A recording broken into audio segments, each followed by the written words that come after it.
Now I'd like to introduce our keynote speaker, Kallaugher. Kal is an award-winning political cartoonist who has achieved international success with his extensive body of work. His cartoons that have appeared in over 100 publications worldwide, including the International Herald Tribune, the Washington Post, the New York Times, the New Yorker, Time Magazine, Newsweek, and U.S. News and World Reports. Kal's work has also been exhibited at the Tate Gallery in the United Kingdom, at the Library of Congress here in Washington, D.C. A 1977 graduate of Harvard College, Kal decided to take a postgraduate bike trip across the British Isles. When he got to London, Kal started drawing caricatures of tourists in Trafalgar Square in order to make ends meet. There he decided to find a real job and shopped his talents to a number of publications. One newspaper, The Economist, a prestigious magazine well known throughout the UK and Europe, provided Kal with a one-day tryout to draw a cartoon of one of London's political leaders. Before he knew it, Kal had found his calling and was employed as the only political cartoonist in the publication's 145-year history. Kal spent the next 10 years working in London as a cartoonist for a number of international periodicals such as The Observer and The Sunday Telegraph. During this time, he began to develop an international reputation as one of the world's foremost political cartoonists. In 1988, Kal returned to the United States and worked at the Baltimore Sun as their editorial cartoonist. Over the course of his 17 years with the Sun, Kal's work has been syndicated worldwide. During this period of time, Kal received numerous awards from various prestigious international organizations, including the Overseas Press Club and the International Press Foundation. One doesn't typically associate cartoons with technology. However, Kal has successfully combined the two into a powerful vehicle to help the world better view our political leaders and the global issues at hand. In 2006, Kal was named Artist in Residence at the Image Research Center at UMBC. While at UMBC, Kal pioneered the development of 3D digital caricatures that can be animated in real time. Kal is distributing these animated short films over a number of multimedia outlets, including YouTube, CNN, and The Daily Show. He's truly a pioneer in utilizing technology to provide a voice for the people to express their concerns with today's political issues throughout the world and give them a laugh while doing it. If you have a chance to view Kal's website, you'll see those cartoons. They're honest, they're sad, they're provoking, thought-provoking, most importantly, they're funny. Behind every good laugh is a touch of truth, and we all know sometimes the truth can hurt. One of Kal's favorite sayings is, just a spoonful of sugar makes the medicine go down. And laughter is the best medicine for what ails us all. His cartoons are indeed sugar mixed with medicine. Please visit Kal's website and see for yourself. We're all fortunate to have Kal address our audience tonight and discuss his views. Ladies and gentlemen, my pleasure to introduce Kallaugher. Yeah. Thank you. Thank you. Thanks, Lou. Thank you. Hello. What's up? How you guys doing? Isn't this ridiculous? Unbelievable. You know, we're here at a rock and roll venue. And this, of course, is pretty awesome for a cartoonist, because I think this is the first time in history a cartoonist has had his own mosh pit. All right, I'm telling you, you guys, I'm there. All right. All right, so it is really actually a great pleasure for me to be here with you guys, because actually this audience, the collective of the Baltimore technology community, has had a big part in my life over the past few years, and I want to tell you that story. And you know what? It's a pretty good story. Now, partly because it's got cartoons, it's also got art, it stars you guys, and it has a fairy tale ending. But I'll get to the ending later. Let's go back to where it started. It actually started 20,000 years ago. Now, I kid you not, 20,000 years ago, when man first took an implement in a cave and decided to draw a mastodon. The idea was mankind used a technology that could have been a piece of charcoal, some berries, or some mastodon blood, and decided to draw on a surface.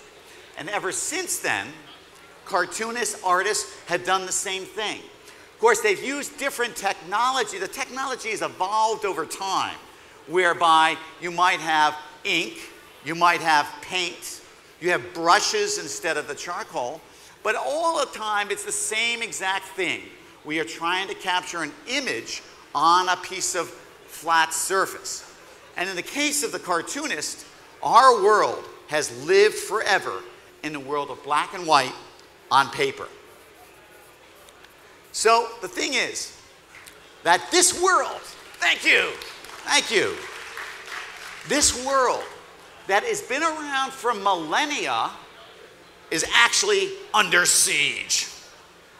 In the past 5, 10 years, with the advent of the digital technology, so many different worlds have changed. We're familiar, of course, film, music, newspapers, and cartoonists have been deeply affected by this change because this technology no longer may be a viable way to make a living.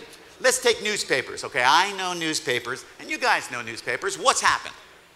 First, classified ads disappeared off the newspapers, which were about, in some cases, 20 to 40% of the revenue. Suddenly, the business model's in trouble.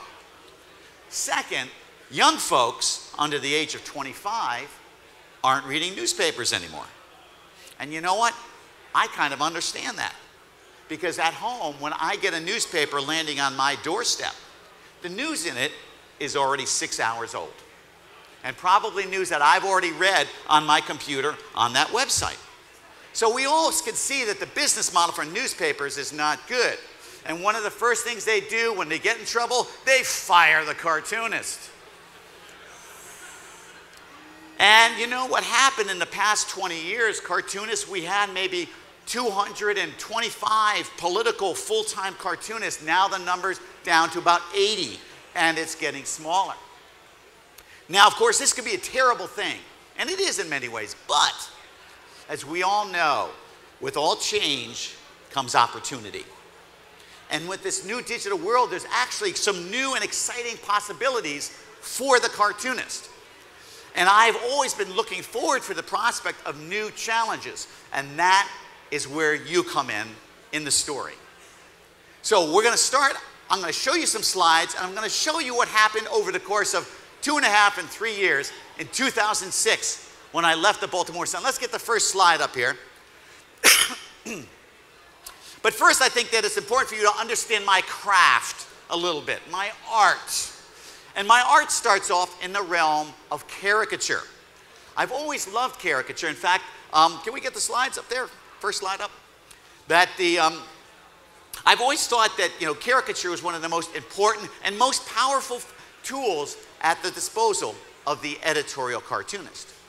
It's interesting, for example, as I look around this room, I can see that everybody here has got a face. And if you can imagine, if someone has the ability to take your face, pull it apart, and reassemble it under their control, they are a very powerful person. So for me, I began to love caricature from a very early age. And I've drawn caricatures of politicians from all over the world. But I thought the best place for me to start is show you some of my early work. Martin, let's get the next slide up there. So it started for me back when I was 5 years old. And here's Abraham Lincoln giving the Gettysburg Address. And even in those early days, I began to understand the power of caricature. Next. Years later, I was in London, and I used to do caricatures on the streets. Here with the opportunity to have hundreds of people come in front of you and learn all the different parts and the way that faces are constructed. But I also learned a very important other thing. There's this great quote from Annibale Carracci, the famous Italian Renaissance painter. He said, "A good caricature is more true to life than reality itself." And I've been searching for that truth ever since. Next. So I joined The Economist magazine 30 some odd years ago, and over that time I've drawn 3,000 or 4,000 cartoons and over 120 covers. Next. I've drawn all sorts of different politicians, enjoying the face and trying to understand it better and better. And of course, some politicians have a little more personality in their faces than others.